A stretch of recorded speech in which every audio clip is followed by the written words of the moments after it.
નમસ્કાર મિત્રો, મારા નવા વિડીયોમાં તમામ મિત્રોનું સ્વાગત કરું છું. અને મિત્રો, હાલમાં રામલલાના મંદિરમાં આસ્થાની ભારે ભીડ જોવા મળે છે. દેશભરમાંથી લાખો લોકો ભગવાન રામના દર્શન કરવા આવી રહ્યા છે. અને આવી સ્થિતિમાં અયોધ્યામાં ભારતની વિવિધતામાં એકતાનું અનોખું ચિત્ર જોવા મળી રહ્યું છે. અને ભગવાન શ્રી રામની નગરીમાં માત્ર હિન્દુઓ જ નહીં પરંતુ મુસ્લિમ રામ ભક્તો પણ જોવા મળી રહ્યા છે. અને મિત્રો, ઉત્તર પ્રદેશના લખનૌથી મોટી સંખ્યામાં મુસ્લિમ રામ ભક્તો રામલલાને જયઘોષ કરતા કરતા અયોધ્યા આવી પહોંચ્યા હતા.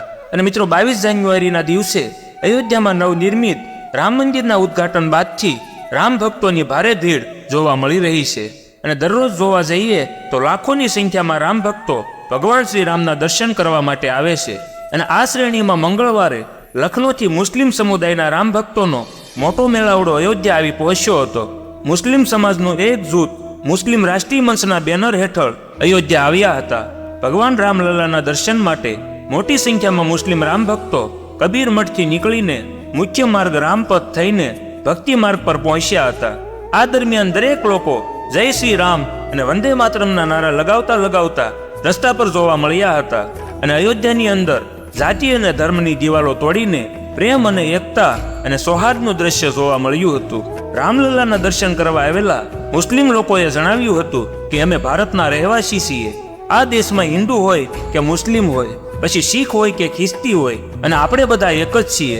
આપણા સૌનો ઉદ્દેશ રામલલાના દર્શન કરીને તમામ ધર્મોની સમાનતાનો સંદેશ આપવાનો છે.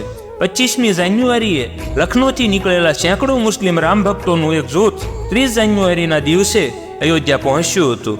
અને અહીંયા સૌ મુસ્લિમ ભાઈઓ ભગવાન શ્રી રામની ભક્તિમાં રંગાયેલા દેખાતા હતા. અને અહીંયા પહોંચેલા મુસ્લિમ સમુદાયના લોકોએ કહ્યું કે અમે ભગવાન શ્રી રામને અમારા પૂર્વજ માનીએ છીએ. અને ત્યારે મુસ્લિમ ભક્તોએ ભગવાન શ્રી રામને પોતાના પયગંબર ગણાવ્યા હતા. રામ મંદિરના દર્શન કરવા માટે મોટી સંખ્યામાં લોકો અયોધ્યા પહોંચી રહ્યા છે. 23 જાન્યુઆરીથી લઈને 29 જાન્યુઆરી સુધીમાં લગભગ 20 લાખ લોકોએ ભગવાન શ્રી રામના દર્શન કર્યા છે. અને આ જ કારણ છે કે રામ જન્મભૂમિ તીર્થક્ષેત્ર ટ્રસ્ટને રામ મંદિરની મુલાકાતનો સમયગાળો વધારવો પડ્યો છે. અને મિત્રો, 22 જાન્યુઆરીના દિવસે રામ મંદિર પ્રાણ પ્રતિષ્ઠા સમારોહમાં એક મુસ્લિમ ધર્મગુરુએ હાજરી આપી હતી. અને ત્યારબાદ મુસ્લિમ ધર્મગુરુ વિરુદ્ધ ફતવો બહાર પાડવામાં આવ્યો છે. અને આ ધાર્મિક નેતા ઓલ ઇન્ડિયા ઇમામ ઓર્ગેનાઇઝેશનના ચીફ ઇમામ ઓમર અહેમદ ઇલિયાસી છે. અને આ ફતવો બહાર પાડ્યા પછી ઇમામે લોકોને જણાવ્યું કે આ ફતવો રવિવારને દિવસે જાહેર કરવામાં આવ્યો છે, પરંતુ તેમને રામ મંદિર કાર્યક્રમમાં જવા બદલ ધમકાવવામાં પણ આવી રહ્યા છે. અને આ ધમકીઓમાં જાનથી મારી નાખવાની વાત છે. અને પરિવાર સામે આપત્તિજનક શબ્દોનો પણ ઉપયોગ કરવામાં આવી રહ્યો છે.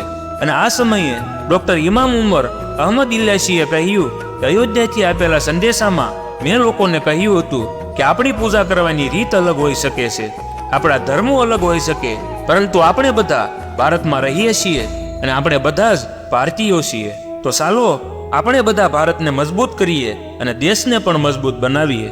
અને ડોક્ટર ઇલિયાસીએ જણાવ્યું કે આ મારો મેસેજ વાયરલ થતાં જ હવે રવિવારે મારી વિરુદ્ધ આ ફતવો બહાર પાડવામાં આવ્યો છે. અને ડોક્ટર ઇલિયાસીએ એ પણ કહ્યું કે 22 જાન્યુઆરીની સાંજથી મારા તમામ નંબર પર અલગ અલગ જગ્યાએથી ધમકીઓના ફોન આવી રહ્યા છે. મારી અને મારા પરિવાર સાથે દુર્વ્યવહાર થયો છે અને મને જાનથી મારી નાખવાની ધમકી પણ આપવામાં આવી છે. અને ડોક્ટર ઇલિયાસીએ આ બાબતે કહ્યું કે મુખ્ય ઇમામ હોવાના કારણે મને રામ મંદિર ટ્રસ્ટ તરફથી આમંત્રણ મળ્યું હતું. અને ન્યૂઝ એજન્સી ANI સાથે વાત કરતા તેણે જણાવ્યું કે તેણે 2 દિવસ સુધી આ વિશે વિચાર્યું, કારણ કે તે તેના જીવનનો સૌથી મોટો નિર્ણય હતો. અને ઇમામે કહ્યું કે અંતે પરસ્પર સૌહાર્દ, દેશ અને રાષ્ટ્રીય હિતમાં મેં અયોધ્યા જવાનું નક્કી કર્યું. ડોક્ટર ઇલિયાસીએ જણાવ્યું કે ત્યાં મારું ખૂબ જ ઉષ્માભર્યું સ્વાગત કરવામાં આવ્યું હતું અને સાધુ સંતો પણ મને ખૂબ જ માન આપતા હતા. અને તેણે કહ્યું કે આ પછી મેં ત્યાંથી પ્રેમનો સંદેશો પણ આપ્યો હતો. અને મિત્રો, આ વિડીયો જો તમને પસંદ આવ્યો હોય તો ચેનલને સબસ્ક્રાઇબ કરજો, કોમેન્ટ કરજો અને લાઈક પણ આપજો. જય શ્રી રામ, જય બજરંગબલી.